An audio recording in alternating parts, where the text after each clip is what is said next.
Pernah kepikiran gak sih sejauh mana orang rela berbuat sesuatu demi kekayaan instan? Nah, kali ini kita bakal telusuri sebuah kisah nyata yang jujur aja cukup mengerikan. Ini tentang seorang pria yang mencoba mencari jalan pintas lewat dunia gaib. Sebuah cerita peringatan tentang bagaimana jalan pintas itu seringnya malah membawa kita ke jurang yang paling dalam.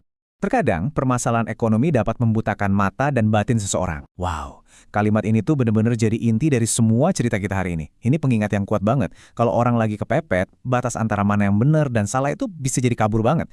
Yuk kita lihat gimana ini bisa terjadi sama tokoh utama kita. Oke, kita mulai dari tokoh utama kita. Sebut saja namanya Andi. Dia ini sebenarnya datang dari keluarga pedagang yang sukses loh.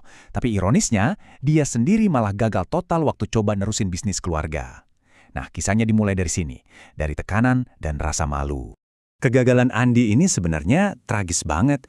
Coba bayangin, dia punya semua fasilitasnya, toko warisan yang udah lengkap, ada modal, tapi dia kurang satu hal yang paling penting, disiplin. Uang dihambur-hamburin, modal sama keuntungan kecampur aduk, dan akhirnya dia terus-terusan minta uang lagi ke orang tuanya.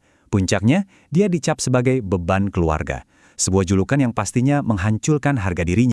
Dan inilah momen kuncinya. Dengan harga diri yang udah hancur lebur, dia ngucapin kata-kata ini ke adik-adiknya. Di titik ini bukan lagi soal uang, ini soal pembuktian diri. Dan janji inilah yang mendorong dia buat ngambil sebuah keputusan yang, ya ampun, benar-benar mengerikan. Merasa terpojok dan dipermalukan, Andi akhirnya mutusin buat menempuh jalan yang nggak biasa. Jalan yang gelap dan supernatural demi mendapatkan kekayaan instan yang selama ini dia idam-idamkan. Nah, buat yang mungkin belum familiar, mari kita kenalan sama tokoh utama di balik kegelapan ini, Tuyul. Dalam cerita rakyat kita, ini adalah makhluk goib berwujud anak kecil yang katanya bisa dipelihara buat mencuri uang untuk tuannya. Kedengarannya kayak jalan pintas menuju kekayaan ya, tapi seperti semua jalan pintas, selalu ada harga yang harus dibayar. Dan yang bikin merinding, perjanjian gelap ini disajikan secara mengejutkan. Hampir kayak menu di restoran, ada kelas-kelasnya, ada deskripsinya, ada harganya. Tentu saja, karena didorong oleh egonya yang terluka, Andi nggak mau yang biasa-biasa aja.